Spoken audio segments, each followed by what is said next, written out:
La Iglesia Evangélica Ministerio Sanador presenta su programa Desde el Púlpito con el pastor Moisés Román Díaz. Les invito para que vaya conmigo a las Sagradas Escrituras. Mateo capítulo 8, verso 1 al verso 4. Mateo capítulo 8, verso 1 al verso 4. Si podemos utilizar la nueva versión internacional, esa es la que tenemos ahí. Ok, bueno, no hay problema. Yo la traduzco acá. Cuando Jesús descendió de la montaña, lo siguieron grandes multitudes. Un hombre que tenía lepra se le acercó y se arrodilló delante de él. Señor, si quieres, puedes limpiarme, le dijo. Jesús extendió la mano y tocó al hombre. Si quiero, le dijo, queda limpio, y al instante quedó sano de la lepra. Mira, no se lo digas a nadie, le dijo Jesús. Solo ve, preséntate al sacerdote y lleva la ofrenda que ordenó Moisés para que sirva de testimonio. Que el Señor añada bendición a su santa y bendita palabra. Esta historia que relata el milagro de restauración y de sanidad a un leproso está narrada en todos los evangelios. Y desde luego en cada uno de los evangelistas que narra la historia hay propósitos particulares que en un momento nos puedan interesar, y algunos de ellos tienen unas intenciones particulares que tal vez las podamos utilizar en algún momento de reflexión. Desde luego, quien primero escribe esta historia es Marcos. Pero desde luego, Mateo toma el planteamiento de Marcos y lo presenta de tal manera que cuando yo lo leo, veo en el planteamiento de Mateo unos elementos que sobrepasan mis expectativas. ¿Por qué razón? Porque Mateo le imprime un elemento teológico que genera una mejor cosmovisión de Jesús y de su ministerio. Para el autor, para Mateo, hay un convencimiento de que Jesús es el Mesías, el Verbo encarnado de Dios. Y lo va a presentar sin titubeos como el Mesías de Dios, como la alternativa que tiene Israel y el mundo para ver en la persona de Jesús la alternativa de vida. Por eso, cuando Mateo comienza la historia, plantea ese descendió del monte. Desde luego, el mundo griego confiaba que lo perfecto estaba precisamente en el cielo. Entendía que lo perfecto estaba en el espacio sideral. En el pensamiento griego se planteaba y se postulaba que todo lo que existía en la tierra era una copia inexacta, imperfecta de lo que existía en el cielo. Lo único que es que lo que estaba en el cielo era totalmente perfecto. Por lo tanto, el término descendió en los evangelios juega un papel fundamental para llegar a la psiquis del lector. El término descendió lo que le hace saber es que llana y sencillamente, si ustedes esperan lo perfecto del cielo, pues este que está entre nosotros descendió. Por el otro lado, los judíos planteaban que el Mesías vendría de parte de Dios. Y si usted le preguntaba a cualquier judío dónde estaba Dios, el entendimiento de ellos era que Dios habitaba en el cielo. Por lo tanto, en ese planteamiento de Mateo, sin lugar a dudas, no hay equivocación para proclamar que Jesús es siempre el que desciende. Y desciende con un propósito, desciende con una intención, desciende para auxiliar al ser humano. En este caso, desciende para auxiliar a un leproso, a alguien que estaba desprovisto de gracia, porque llana y sencillamente en el mundo judío se entendía que la enfermedad de la lepra era un juicio de parte de Dios. Por lo tanto, quien padecía lepra, a fin de cuentas, no podía encontrar un acto de benevolencia divina. Pero Mateo nos dice que Jesús descendió precisamente para manifestar su gracia para con el leproso, para manifestar su amor para con el leproso y para manifestar misericordia divina, compasión divina, un elemento que no estaba en la mente ni del judío ni del griego, porque llana y sencillamente ellos entendían que Dios estaba muy distanciado del ser humano y bajo ninguna circunstancia un Dios distanciado del ser humano iba a interactuar con la humanidad. Ahora bien,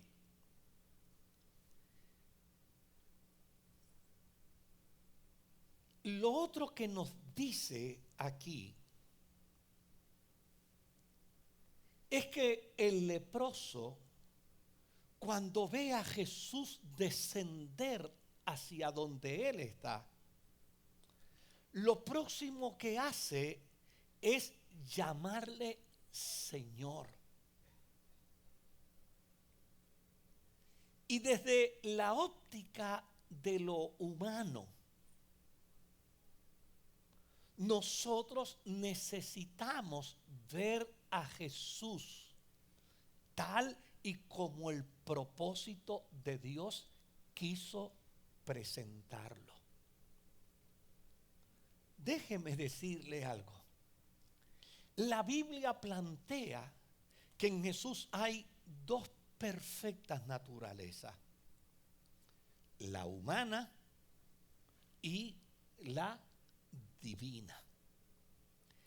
Pero en las Sagradas Escrituras, el concepto de la naturaleza humana de Jesús solo se hace sentir, solo se evidencia para propósitos de la redención del hombre, para el propósito de la redención de la humanidad.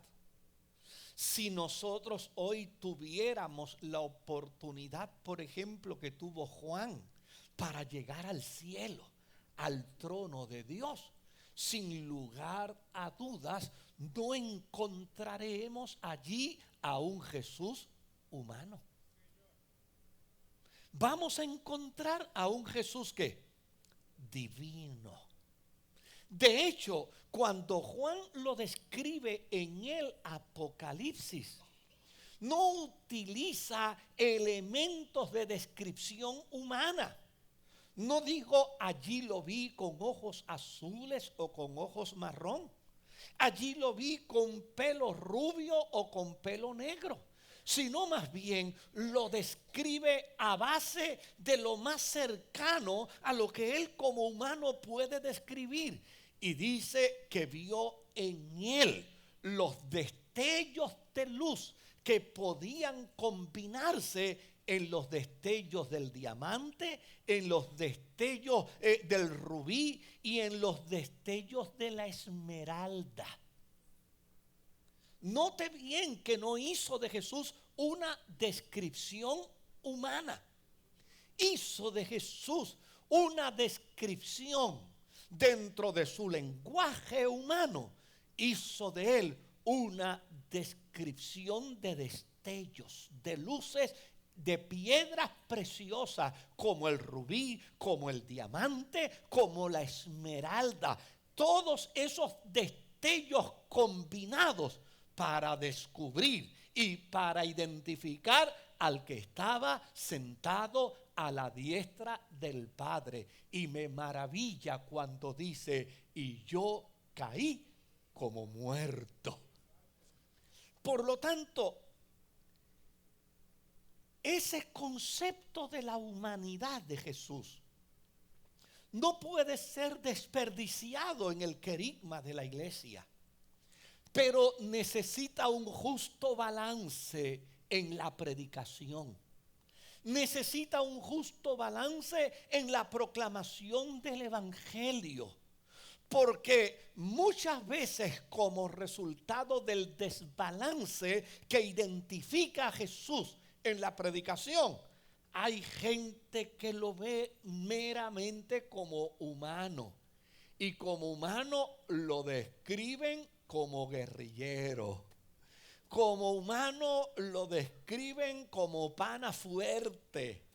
Como humano lo describen como alguien que siempre entiende y nunca exige.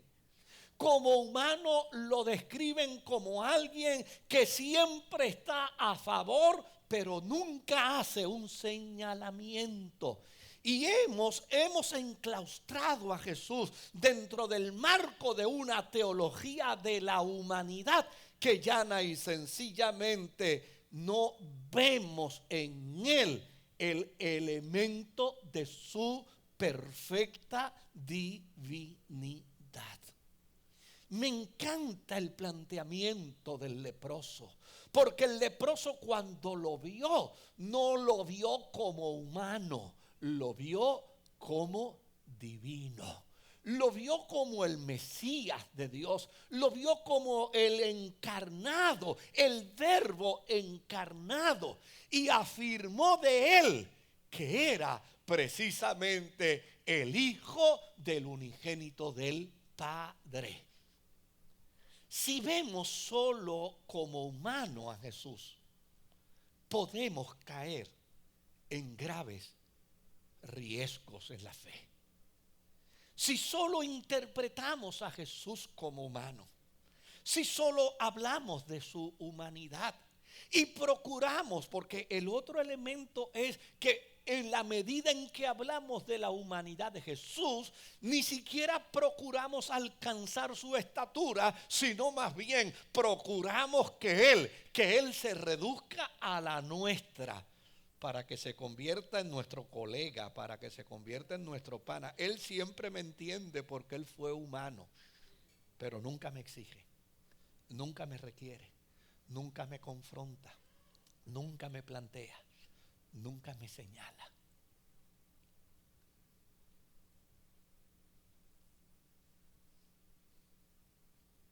El justo balance es ver a Jesús como perfectamente humano. Y usted dirá, ¿y dónde está la perfección de la humanidad de Jesús? Me llama la atención una palabra clave: Haya pues en vosotros el mismo sentir que hubo en Cristo Jesús, el cual siendo en forma de Dios, no estimó el ser igual a Dios como cosa a que aferrarse, sino que se anonadó y se hizo esclavo, y en su condición de esclavo se humilló hasta lo sumo, y se humilló hasta la muerte, y muerte de cruz. Es decir, cuando yo veo a Jesús como humano, no estoy viendo a un humano igual a mí en términos de funciones de debilidad. Tengo que ver a Jesús como un humano que cumplió por mí lo que yo no podía cumplir con mis méritos para tener reconciliación con Dios. Ahora, necesitamos ver a Jesús como divino. Y mira lo que dice Colosenses capítulo 1 y versículo 15. Él, Jesús, es la imagen del Dios invisible, el primogénito de toda creación. Él es la imagen del Dios invisible. Note bien que cuando Jesús estaba hablando con sus discípulos, uno de ellos se acerca y le interrumpe para decirle: mira, muéstranos al Padre, y mostrándonos al Padre será suficiente para nosotros poder creer en ti. Y Jesús le dijo: óyeme, el que me ha visto a mí, ha visto al Padre. En Apocalipsis capítulo 1 y versículo 8 dice la Escritura: Jesús presentándose en el trono del Padre, diciendo: yo soy el alfa y la omega, dice el Señor Dios. ¿Lo leyó conmigo? Dice el Señor Dios, el que es y que era y que ha de venir, el Todopoderoso. Y si pasamos al verso 14 hasta el verso 20, mire lo que nos dice el verso 14 hasta el verso 20, si me permiten, allá en la pizarra. Verso 14, capítulo 1 de Apocalipsis, verso 14 hasta el verso 20. Mire lo que dice las Sagradas Escrituras sobre este particular.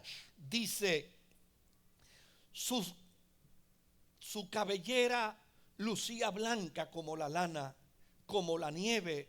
Sus ojos resplandecían como llama de fuego. Sus pies parecían bronce al rojo vivo en un horno. Y su voz era tan fuerte como el estruendo de una catarata. En su mano derecha tenía 7 estrellas, y de su boca salía una espada aguda de 2 filos. Su rostro era como el sol cuando brilla en todo su esplendor. Al verlo, caía a sus pies como muerto, pero él, poniendo su mano derecha sobre mí, me dijo: no tengas miedo, yo soy el primero y el último y el que vive. Estuve muerto, pero ahora vivo por los siglos de los siglos, y tengo las llaves de la muerte y del infierno. Escribe pues lo que has visto, lo que sucede ahora y lo que sucederá después. Esta es la explicación del misterio de las 7 estrellas que viste en mi mano derecha y de los 7 candeleros de oro. Las 7 estrellas son los ángeles de las 7 iglesias, y los 7 candeleros son las 7 iglesias. Note bien cómo lo ve Juan en el Apocalipsis. Lo ve como aquel que tiene el control total y absoluto, el control total y soberano de todo creyente, de todo hombre y mujer que sirve al Señor. Por eso les dije que en Mateo podemos descubrir teología. En Mateo podemos descubrir una argumentación sólida con respecto al tratamiento que debe dar la iglesia a la persona de Jesucristo como Señor y como Salvador. Luego demarca Mateo que al descender le siguió mucha gente, como testimonio de que en la humanidad hay suficiente sensibilidad para ver a Jesús, seguirle y reconocerle como Salvador. Mire qué interesante. Mateo dice, y a Jesús le seguía mucha gente. A Jesús le seguía una grande multitud. Y desde luego, esto es importante en la teología. Y es importante para la teología del siglo XXI. Porque nosotros hemos llenado nuestra mente de una información equivocada. Y hemos pensado y hemos caído en la trampa de creer que ya al ser humano no le interesa el evangelio. Cuando yo escucho a la gente hablar, cuando yo escucho a la gente definir la problemática existente de hoy, da la impresión que han caído en la trampa de un latifundio religioso. La gente ya no le interesa el evangelio. La gente lo que está es por pecar. La gente lo que está interesada es en las fiestas. Los muchachos, Dios tenga misericordia de los muchachos, pero eso es lo único que tienen interés de estar metidos en los pop. Eso es lo único que tienen interés, estar metidos en la fiesta. Mira cómo está la sociedad. Se han invertido los valores y han tirado todos los principios de la fe al suelo. Es importante que la iglesia sepa definir con claridad lo que está viviendo. Nosotros no podemos perder de perspectiva que hay un sistema en el mundo que opera contra Dios. Pero ese sistema del mundo que opera contra Dios tiene una tarjeta, y la tarjeta es el ser humano. Ese sistema del mundo es lo más parecido a la serpiente. Ese sistema del mundo es lo más parecido al diablo. Ese sistema del mundo es lo más parecido a los demonios. Usted quiere ver un diablo y un demonio, vea el sistema del mundo. Ahí es donde está representado el diablo y el demonio. No espere ver al diablo con un rabo y 2 cuernos. No, ahí es donde está el diablo y el demonio, en un sistema mundanal que tiene como tarjeta al ser humano. Me encanta que cuando el autor del Génesis describe el juicio de Dios contra la serpiente, le dice, óyeme, te arrastrarás por la tierra y te alimentarás ¿de quién? Del polvo. Y a nosotros se nos olvida que Dios hizo al ser humano del polvo. ¿De quién se alimenta? De nosotros. Ahora, la misma tarjeta que tiene el sistema mundanal, al que hemos llamado diablo, al que hemos llamado demonio, es la misma tarjeta que debe tener la iglesia. Es el mismo objetivo que deben tener los creyentes. Y nosotros no podemos mirar con una óptica de derrota lo que está aconteciendo en medio de la sociedad puertorriqueña. Si bien es cierto el pecado ha abundado, la Biblia nos dice que donde abunda el pecado, sobreabunda la gracia de Dios. Y nosotros no podemos perder de perspectiva que todavía el ser humano vive inmerso en graves y en serias dificultades, que todavía el ser humano tiene un hueco existencial en su corazón y en su vida, y la iglesia debe proclamar que el único que llena el vacío del corazón del ser humano se llama Jesucristo.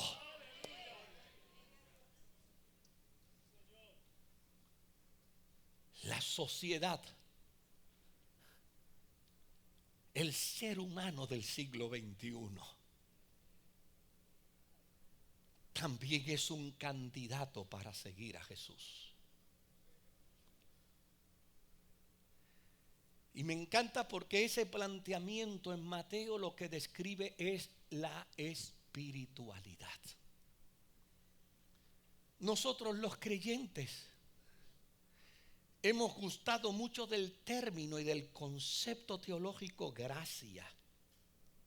Y cuando utilizamos el concepto teológico de la gracia, de lo que estamos hablando es de la salvación gratuita que Dios otorga, porque a fin de cuentas el ser humano no tiene capacidad, no tiene méritos para comprar la salvación. Y como no tiene méritos para comprarla, gracia quiere decir Dios se la regala a través de Jesucristo. Pero el planteamiento que nos hace aquí Mateo es el planteamiento de una multitud que sigue a Jesús. Y ese planteamiento lo que describe es espiritualidad. ¿Y qué es espiritualidad?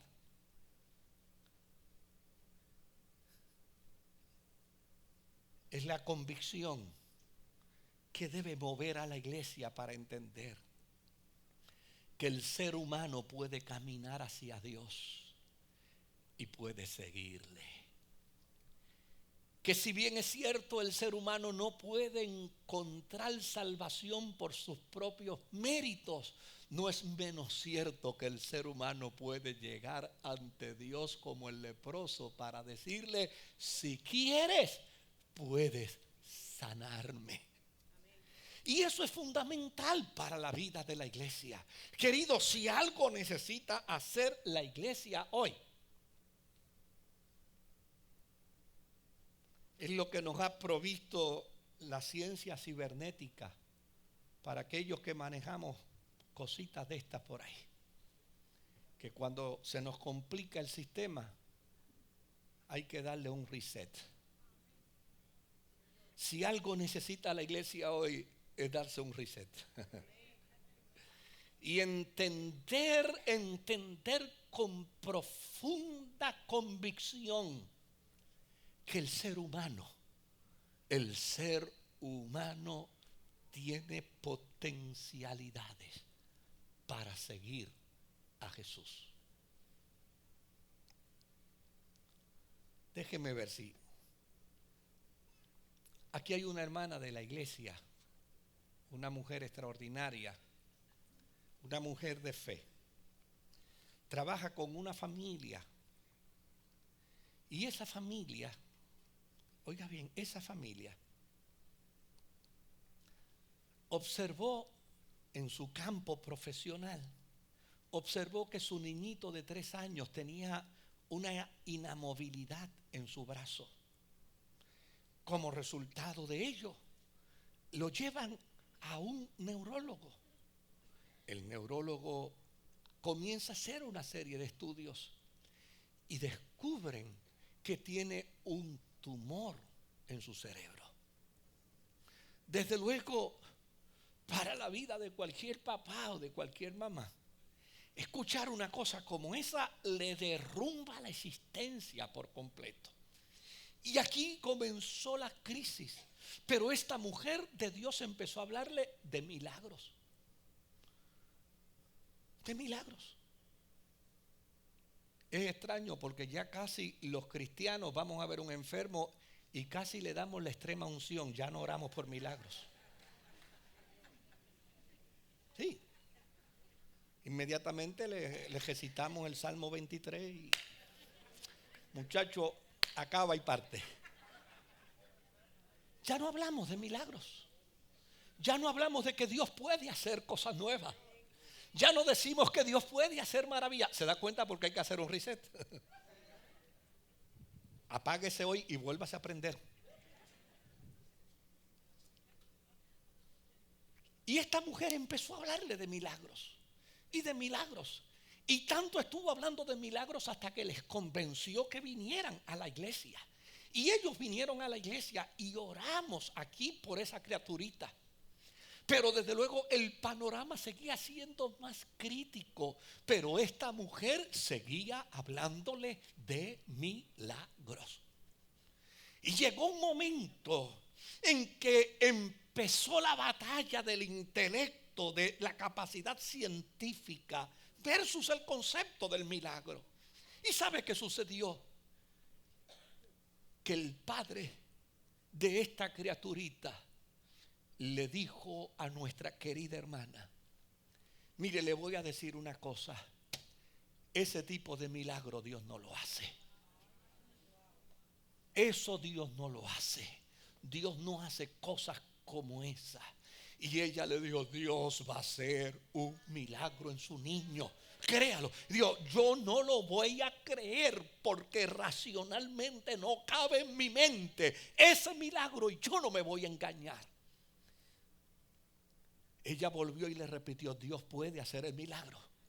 Y él se volteó y le dijo: mire, ¿sabe cómo yo creería que fue un milagro? Yo creería que fue un milagro que el doctor llame ahora mismo y diga que en lugar de un tumor cerebral en el interior, lo que tiene es un pequeño absceso en el exterior. Y eso para mí sería más milagro que eso desapareciera. Y él le dijo: yo no sé cómo usted lo quiere, pero yo sé que Dios puede hacer el milagro. Unos minutos después vino la llamada del neurólogo. Y cuando la llamada del neurólogo llegó, ella me llama para decirme: la cosa se ha puesto aquí difícil porque ella está gritando y está tirándose en el suelo dando gritos, y él también está en el suelo dando gritos, y esto se ha descontrolado en la casa. Y yo lo que he hecho es asegurar el otro niño para que no viva esta experiencia. Pero ¿sabe qué sucedió, querido? Luego, cuando la cosa empezó a componerse, ellos llamaron a la mujer y le dicen: el neurólogo nos ha dicho que en el último estudio neurológico que se ha hecho aparece que el tumor es solo un pequeño absceso que está por la parte de afuera del cerebro. ¿Cómo quieres ver a Dios? ¿Cómo quieres ver a Jesús en tu vida? Óyeme, hay sensibilidad del ser humano. Lo que pasa es que hoy en día el hombre de Dios y la mujer de Dios tiene que hablar con denuedo, tiene que hablar con profunda convicción, tiene que hablar con profunda seguridad, tiene que hablar entendiendo que Dios no es un cuento, que Dios es una realidad, que Él es todopoderoso para obrar milagros, para obrar prodigios en favor de nuestra vida. Espiritualidad es entender que el ser humano puede caminar hacia Dios y seguirle. En Romanos capítulo 3 y verso 21 dice: pero ahora, sin la mediación de la ley, se ha manifestado la justicia de Dios, de la que dan testimonio la ley y los profetas. Sin mediación de la ley, solo por la gracia se está manifestando la justicia de Dios. El leproso Al verlo se postró y le llamó Señor. Y en Mateo eso tiene una implicación interesante. Fíjese que en la mente de un leproso del tiempo de Jesús, la situación era profundamente crítica. Profundamente crítica. Yo no sé cuántos de ustedes tuvieron la oportunidad de conocer a un puertorriqueño ya morando con el Señor. Un ser humano extraordinario, amigo. Rogelio Parrilla. Cuando narraba, yo nunca había visto un ser humano que tuviera la capacidad de hacer reír y llorar a la gente a la misma vez. Tenía una capacidad increíble para hacerlo. Él podía poner a la gente a llorar y luego los hacía reír. Y de nuevo los volvía a llevar al llanto. Su experiencia de vida era un testimonio extraordinario de sanidad de lepra. Y él contaba cómo en un momento dado de su vida, una enfermera que le había tomado mucho cariño tuvo que venirle a decir que desde ese día en adelante no podía sentarse a la mesa con sus compañeros leprosos a comer, porque a fin de cuentas sus compañeros leprosos le tenían asco. Su condición de lepra había llegado a tal grado que su piel se caía mientras caminaba, aun cuando dormía. Esto es en el siglo XX. En el primer siglo, el leproso tenía que colocarse una campanita en su cuello. Y esta también advenía con una sentencia. Si no gritas por las calles que eres leproso, si no vas gritando por los caminos que eres leproso, si no vas dando alaridos de tu lepra, quien te ve acercarse a ti tiene perfecto derecho a apedrearte. Así que usted se imagina cómo se nutría la psiquis de un leproso todos los días caminando por los caminos polvorientos de Jerusalén, gritando mera y sencillamente: cuidado, aquí viene un leproso. Pero cuando Jesús descendió, lo próximo que grita es: Señor, Kyrios, y se postró ante él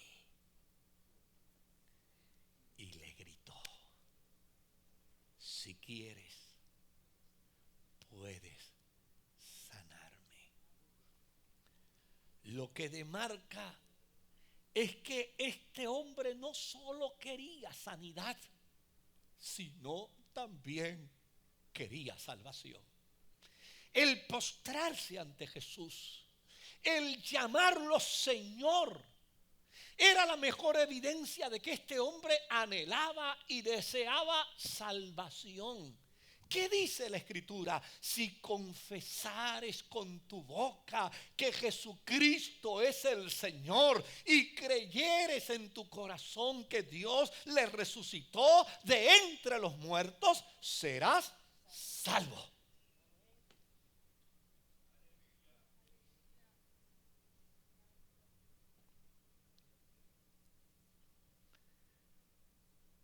Por lo tanto, el postrarse ante Él y el declararle Señor daba testimonio de que ya en Él operaba un acto de redención.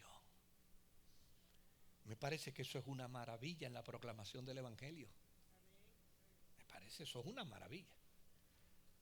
Hace unos años atrás yo fui a predicar a una de estas funerarias por aquí cerca, y en un culto funeral. Y cuando llegué, la hija del difunto me esperaba en la escalera y me dijo: pastor, aquí hay un problema serio, serio, serio. Digo: ¿cuál es el problema? Y me dijo: pastor, el problema es que nadie cree que papá se salvó. Nadie cree que él se salvó. Bueno, pero no tienen por qué creerlo.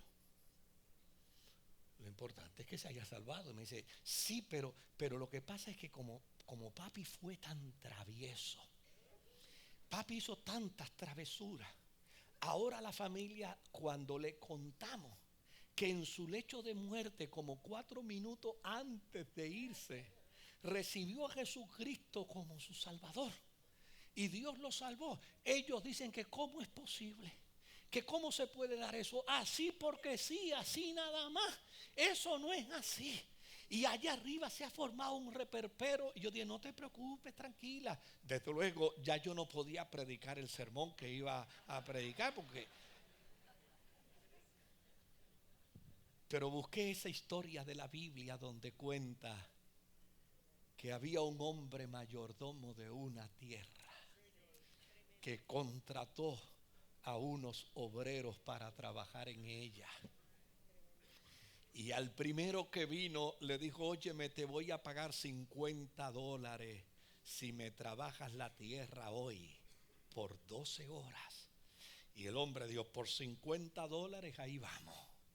Y llegó el segundo 4 horas después y dijo: ¿hay trabajo para mí? Y dice: sí, hay trabajo para ti y te pago $50 por 8 horas de trabajo. Pues sí, vamos para allá también. Y dice que llegó otro 4 horas después y dijo: ¿hay trabajo para mí? Pues claro que hay trabajo para ti y te doy $50 por 4 horas de trabajo. ¿Cómo? 50 por 4. Allá se fue a trabajar por 4 horas, $50.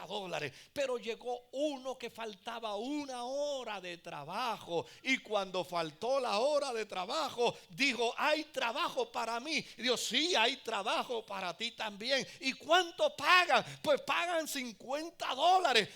O con 1 hora, sí, con 1 hora. Y empezó a trabajar por $50 1 sola hora. Y yo contando la historia y la gente escuchándome. Y sabe algo, el de las 12 horas se juntó con el chismoso de las 8. Y el chismoso de las 4 se unió al cuento. Y vinieron donde el dueño de la finca y le dieron: no es justo que a mí por 12 y a este otro por 8 y a este por 4 tú nos pagues $50 y ahora venga este sinvergüenza y trabajando nada más que 1 hora tú también le pagues $50. Óigame, yo me llené de emoción y miré a aquella gente y le dije: para que ustedes sepan lo poderoso que es el evangelio. Jesús los miró y les dijo a todos ellos: yo soy el dueño de la finca, yo soy el dueño del cielo, yo soy el que otorgo la salvación, y si a mí me da la gana de pagarle no 50 sino 100, ¿qué les importa a ustedes? Y me senté.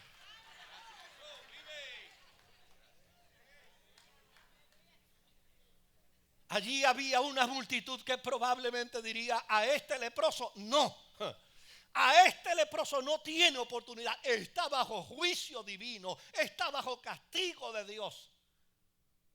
Hoy tal vez no tengamos a los religiosos del tiempo de Jesús, pero muchas veces tenemos una conciencia que nos castiga, que es peor que los religiosos del tiempo de Jesús. Una conciencia que tal vez te digas: para ti no hay salvación, para ti no hay oportunidad. Con lo que tú has hecho, olvídate de eso, no hay oportunidad para ti. El pecado que tú has cometido es demasiado nauseabundo. Dios no te lo va a perdonar. Es importante que hoy entiendas la historia del hombre leproso, porque cuando él se postró y le dijo Señor, inmediatamente le fue garantizada la salvación. Y después le dijo, si tú quieres, eso no es un asunto en lo que yo te estoy comprometiendo, pero si tú quieres, también puedes sanarme. Y el cielo le respondió, quiero. Porque es importante que tú entiendas que Dios siempre va a querer intervenir en favor tuyo. No importa cuál sea tu condición, no importa cuál sea la circunstancia que te esté afectando, el Dios del cielo siempre va a querer intervenir a tu favor. El final de la historia es maravillosa. De hecho, Mateo la cuenta como Marcos, a excepción del verso 45. Porque como dije al principio, cada uno de ellos tiene intenciones distintas. Pero Marcos plantea algo interesante que a mí me llama la atención. Y es que cuando Jesús lo curó, le dijo, mira, no le cuentes a nadie este milagro. No se lo digas a nadie. Sino ve hasta el sacerdote. Él es el que tiene en la ley la capacidad para declararte sano. Tienes que cumplir con una ofrenda ritual. Paga tu ofrenda ritual y preséntate donde Él. Cuando te presentes donde Él te va a declarar sano. Y cuando Él te declare sano, nadie podrá jamás volverte a gritar leproso. Desde luego, el hombre fue.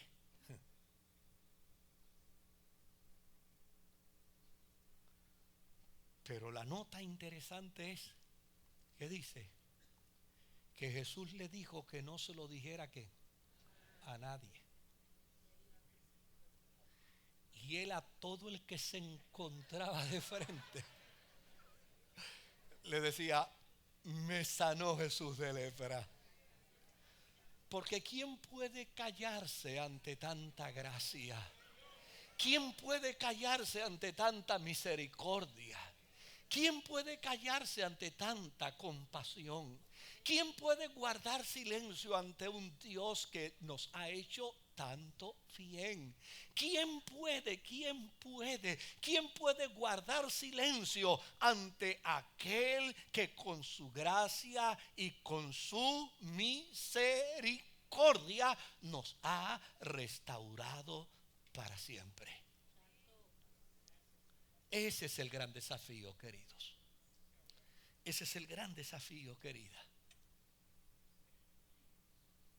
Por eso es importante ver a Jesús en el equilibrio perfecto.